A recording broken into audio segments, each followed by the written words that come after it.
Sebelumnya Ibu terima kasih sudah mau meluangkan waktunya untuk saya wawancarai. Iya. Perkenalkan, nama saya Najah Husnul Huluki dari Universitas Muhammadiyah Tasikmalaya dari Prodi Bimbingan dan Konseling. Silakan Ibu boleh perkenalkan. Oh iya. Perkenalkan, nama saya Aura Syami Pratiwi. Saya mungkin dari salah satu tutor ya di PKBM Khairul Ummah. Baik Ibu, langsung saja ya. Tema saat ini yaitu pertanyaannya pendidikan di Indonesia saat ini dan masa depan. Langsung ke pertanyaannya Ibu. Bagaimana menurut Ibu menilai kualitas pendidikan di Indonesia saat ini? Izin menjawab ya. Untuk pendidikan di Indonesia saat ini mungkin bisa dibilang yang masih berkembang, dalam proses perkembangan. Tapi dimana sekarang juga kan dimana jenjang gitu ya, perjenjang itu sudah dikenalkan dengan yang namanya teknologi. Apalagi sekarang ujian-ujian itu sudah berbasis teknologi. Nah mungkin kalau dilihat kualitas dalam prosesnya itu masih berkembang, karena masih di mana beberapa daerah-daerah itu masih ada yang tertinggal. Apalagi saat ini kan kurikulum itu kan harusnya kurikulum merdeka ya. Terus ada lagi pembaharuan kurikulum nasional dan lainnya. Nah itu sebenarnya meningkatkan kualitasnya itu dalam segi bagaimana penerimaan dari tiap daerah ya, sekolah di daerah tersebut. Kan ada misalkan kurikulum merdeka, entah itu kurikulum merdeka ini apakah cocok itu digunakan di misalkan daerah-daerah yang sudah maju.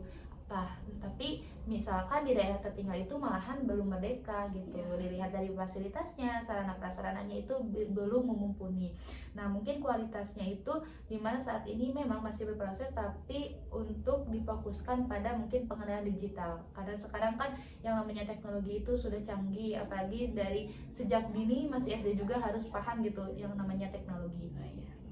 Ya mungkin, tapi dibalik teknologi itu mungkin yang perlu ditingkatkan mungkin ya saat ini kualitasnya itu mungkin dalam segi anak itu sudah bisa membaca, menulis dan berhitung. Karena ada gitu ya dari pengalaman itu, ternyata dia sudah usia sekolah di SMP saja masih belum mengenal baca dan tulis. Nah itu mungkin yang disayangkan dalam proses kualitas saat ini. Mungkin itu yang perlu dikembangkan untuk kedepannya. Baik Ibu, lanjut ke pertanyaan kedua.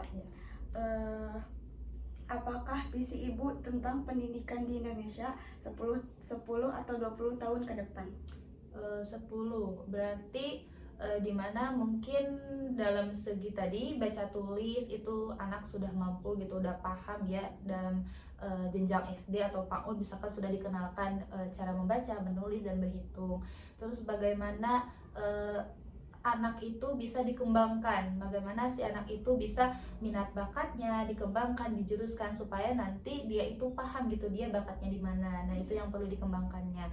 Terus mungkin kualitasnya ditingkatkan, terus dalam segi pemerataan pendidikan baik dalam kota yang perkotaan maupun pedesaan itu harus merata gitu. Tidak, meskipun misalkan kurikulumnya terus berganti, tapi misalkan tidak ada efek terhadap daerah-daerah tertinggal, mungkin itu yang disayangkan. Jadi semoga 10 sampai 20 tahun ke depan itu pembelajaran di Indonesia itu dalam segi sarana prasarana, dalam pengelolaan, dalam guru dan semuanya itu berkembang dengan besar.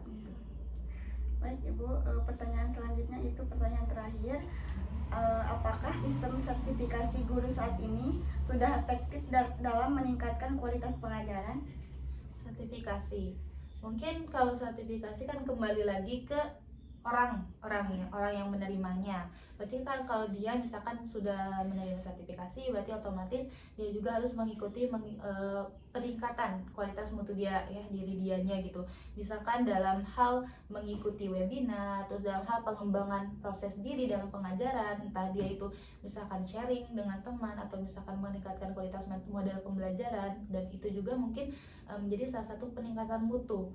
Nah, jadi mutunya itu bukan hanya dalam diri, tapi bagaimana dia juga memberikan efek terhadap sekolahnya sendiri gitu ya, memberikan pengajaran yang lebih kreatif, yang bisa berfokus kepada anak gitu. Mungkin itu saja. Baik Ibu, wawancara sekarang mungkin cukup sekian ya Ibu. Sebelumnya terima kasih sudah berkenan hadir.